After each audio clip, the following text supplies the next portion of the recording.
नमस्कार दोस्तों, मैं एजुकेशन एंड टेक्निकल न्यूज़ से आपका बहुत बहुत स्वागत करता हूं। दोस्तों, एक अखबार में कटिंग आई है जो एलडीसी 2013 के बारे में कुछ विवरण देती है। हालांकि कटिंग छोटी है लेकिन वो कटिंग बहुत कुछ कहती है। वो अखबार की कटिंग बहुत कुछ ऐसी बातें हैं छुपी हुई जो हमें बताती है कि ये भर्ती का रुख किस तरफ है, क्या आएगी कट ऑफ और क्या हमें ज्वाइनिंग मिलेगी। सबसे बड़ा सवाल आज भी हमारे सामने यही है, कल भी यही था और जो 5 मार्च को घोषणा हुई थी उस टाइम भी यही था। दोस्तों, मैंने पहले स्पष्ट कर दिया कि मैं एलडीसी भाइयों के साथ हूँ। मैं एलडीसी का हालांकि अभ्यर्थी नहीं हूँ लेकिन एलडीसी भाइयों के साथ हूँ। मैंने पहले वीडियो में ही कहा, आज भी ये कह रहा हूँ और मैं तब तक चैन से नहीं बैठूंगा तब तक जब तक कि मेरे एलडीसी भाइयों को ज्वाइनिंग नहीं मिल जाती। हर एक मांग उठाऊंगा मैं और मैं हर एक कमेंट पढ़ता हूँ। आप ये सोचते होंगे रिप्लाई नहीं मिलता, कई बार समय की कमी रहती है, रिप्लाई नहीं दे पाता हूँ, लेकिन मैं हर वो आपका कमेंट पढ़ता हूँ जिसके अंदर आपकी मांग उठाते हो, आप बताते हो मेरे को, और वो मांग भी उठाता हूँ। तो दोस्तों, मैं आगे आपको इस कटिंग के बारे में बताता हूँ, लेकिन उससे पहले मैं बता दूँ कि अगर आपने अभी तक हमारा चैनल सब्सक्राइब नहीं किया है तो प्लीज़ सब्सक्राइब कर दे, क्योंकि एजुकेशन के रिगार्डिंग हर अपडेट आपको मिलेगी और ख़ास तौर से एलडीसी 2013 की रिगार्डिंग। और मैं ये भी बता दूँ कि अगर आप ये वीडियो जो भी देख रहे हो वो सिर्फ मेरे एलडीसी के 2013 के भाई ही देखें, क्योंकि उनके अलावा ये वीडियो नहीं देखे। सिर्फ मैंने उन्हीं के लिए बनाया पर्टिकुलर, और उन्हीं के लिए आगे भी बनाता रहूँगा जब तक कि उनको ज्वाइनिंग नहीं मिलेगी। दोस्तों, ये कटिंग है लेकिन ये अखबार में बहुत कुछ कहती है, बहुत कुछ इसमें है जो हमें समझने की ज़रूरत है। इस भर्ती का रुख किस तरफ है, मेन आपको ये देखना है कि ये भर्ती कहती क्या है। इस जो भर्ती लाने के बाद से इसका जो विवाद रहा है, पहले भी रहा है, अब भी, तो ये जा किस तरफ रही है, आखिरकार इसको ले जाना सरकार किस तरफ चाह रही है। अधिकारियों की कमी है, मुख्यमंत्री जी नहीं चाह रहे हैं, आखिर अभ्यर्थियों की भी समस्या है, तो उनका समाधान हमें कैसे मिलेगा, इसके बारे में मैं इस कटिंग को विस्तार से समझना ध्यान से। इसके ऊपर हेडलाइन दी हुई है, कनिष्ठ लिखी भर्ती 2013 का मामला, सेवा अनुभव तो कमी, कभी अधिकारियों की अनुमति से सुस्ती से मतलब अधिकारियों की कमी रही, और जो अनुभव का मामला पहले कोर्ट में फंसा उसकी रही। अब इसके अंदर लिखा है कि 6 वर्ष से जो भर्ती के नाम पर सिर्फ कोई का गुड़ जो मान रहे हैं, अभी अभ्यर्थी यही मान रहे हैं, और ये मैंने पहले भी बता दिया था एक वीडियो में कि ये सिर्फ कोरी कोरी भर्ती चिकनी घड़े की तरह कोरी साबित हो रही है अभी तक, तो आगे का मैं कह नहीं सकता।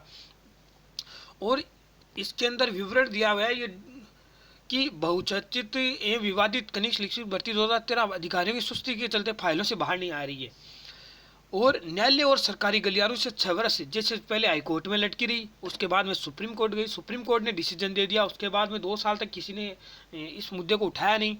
और उसके बाद में अभ्यर्थियों की नियुक्ति के आज उस समय जगी जब गहलोत सरकार ने 5 तारीख को कहा कि ठीक है, हम आपको पद सृजित करेंगे, दोबारा इस भर्ती को नियुक्तियां देंगे।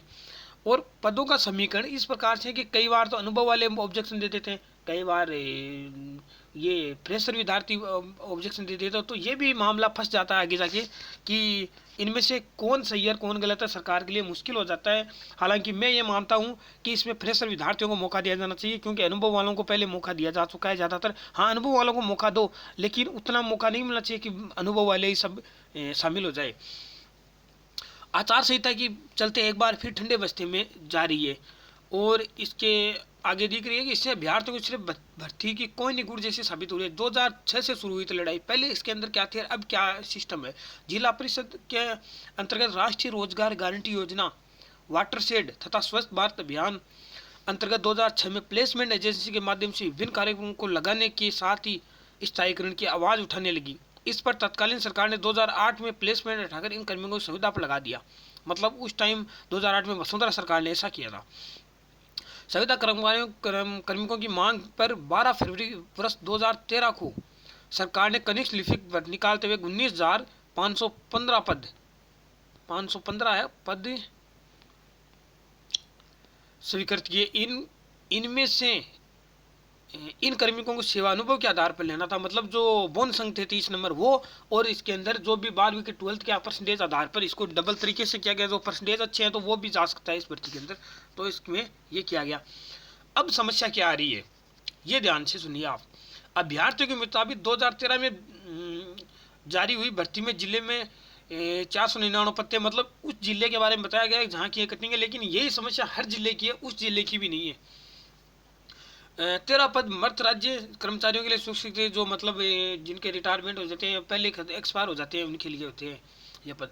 शेष 485 पद संविदा कर्मियों की बढ़ने के लिए किए गए, लेकिन ये भर्ती विवादों में से बाहर नहीं निकल पा रही है। अब जब वापस रिक्त पद को सृजित किया जा रहा है तो जिला परिषद कर्मियों को महज 55 पद ही खाली। भाई जब उसमें उस टाइम इतने पद खाली थे तो अब आप 55 क्यों बता रहे हो?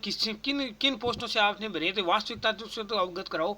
आपने पहले जो भर्ती निकाली थी, अब आप ये कह रहे हो कि वो भर्ती तो उसकी जगह हमने कार्मिकों को ले लिया है, दूसरों को क्यों लिया आपने? जब ये भर्ती कोर्ट में जा चुकी है तो कोर्ट का डिसीजन ही नहीं मानोगे क्या आप?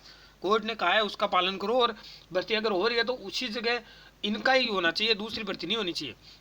जबकि वास्तविक स्थितियाँ बिल्कुल अलग है। जिले में इन तीनों परियोजनाओं में 294 कार्मिक है, इनमें 245 सुविधा और 46 प्लेसमेंट एवं 3 स्वस्थ भारत कार्मिक है। ये समस्या केवल एक जिले की नहीं है, सभी में यही समस्या है। और 2004 में कई कार्मिक जो अब अधिक आयु के कंप्यूटर डिप्लोमा की योग्यता की शर्तों पर खरा नहीं उतर रहे थे, ऐसे कार्मिकों की संख्या जिले में 41 से वह अलग से लड़ा है। मतलब उस टाइम जिनकी एज तो ज़्यादा हो चुकी थी और जिनके पास में RSCIT का डिप्लोमा भी नहीं था, तो उन लोगों ने कोर्ट में अलग करवा लिए, तो वो चाहते हैं कि हमें अलग से वैकेंसी दी जाए। तो वैकेंसी में सबके लिए अलग अलग शर्तें नहीं लाई जा सकती। और अब मांग ये उठा रहे हैं, देखिए मांग मेरी तरह ये भी मांग उठा रहे हैं कि सीधे करें समायोजन। अब इनकी मांग रही है अखिल राजस्थान महात्मा गांधी नरेगा कर्मचारी संघ जिलाध्यक्ष सूर्य प्रकाश चौबीसी, प्रवीण सिंह राव, महेश जोशी, गजेंद्र चौहान, ये हैं इनको। इनका कहना है कि समय समय पर आई सरकारें केवल अभ्यर्थियों के साथ छलावा ही करती आई है। जिले में रिक्त पदों को लेकर स्थितियां साफ नहीं है। भर्ती से जुड़े अधिकारियों और कार्मिकों को चाहिए कि वह रिक्त पदों की स्थितियां साफ कर युवाओं को राय दें। और इसके अंदर ये इधर दिया हुआ है कि नई सरकार ने बांधी फिर उम्मीद। इसमें दिया हुआ है कि नई सरकार ने अपने घोषणा पत्र में विभिन्न विभागों में सुविधा कर्मियों को पद पर कार्यरत कर्मियों के स्थायीकरण की बात कही थी। मतलब जितने भी सुविधाएं हैं उनको सबकी बात की, इनमें से इन कर्मियों को फिर से उम्मीद जागी है। इस पर सरकार ने 5 मार्च 2019 को नया आदेश जारी कर दिया और 10,029 पद वापस सृजित कर 1 माह में भर्ती कैलेंडर जारी किया। मतलब गहलोत सरकार ने कि 3 दिन के अंतर हम कट ऑफ निकाल देंगे, लेकिन आज हो चुके हैं 7-8 दिन, आज तक अभी तक तो नहीं किया है। कनिष्ठ लिखी भर्ती 2013 में भर्ती के दौरान 19,515 पदों में से 3 परियोजनाओं महानरेगा, वाटर शेड एवं स्वच्छ भारत मिशन में लगे 7,715 कर्मियों को तो नियुक्ति मिल गई, लेकिन शेष का अभी तक इंतजार है और वो इंतजार खत्म ही नहीं हो रहा है। अब भी सरकार, जैसे मेरी बात हुई तो इनका अधिकारियों का यह कहना है कि हमारे पास जैसे ऑर्डर आएगा हमारी कोई दिक्कत नहीं है, हमारे तो आज ही अगर सरकारें कहते कट ऑफ निकालनी है तो हम तो तैयार करके कट ऑफ निकाल देंगे। और जो लोग ये कह रहे हैं कि कट ऑफ तैयार पड़ी है, ये पड़ी है, कट ऑफ भाई तैयार नहीं है। अगर कट ऑफ तैयार होती तो सरकार जारी कर देती। और सरकार ये चाहती है कि ये भर्ती चुनावों के बाद में हो, ताकि चुनावों के चक्कर में इस भर्ती के जो संविदा कर्मी है उलझ रहे। और हालांकि ये और तय है कि 1 या 2 दिन के अंदर अंदर तय हो जाएगा कि इसकी कट ऑफ निकलेगी या नहीं निकलेगी।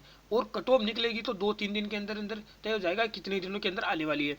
और चुनाव के अंदर भी ये भर्ती हो सकती है, कोई बड़ी बात नहीं है, क्योंकि चुनाव के जो 5 मार्च को घोषणा की थी 3 दिन के बाद की कट ऑफ की, उसके बाद से सरकार पर बहुत प्रेशर बढ़ा है।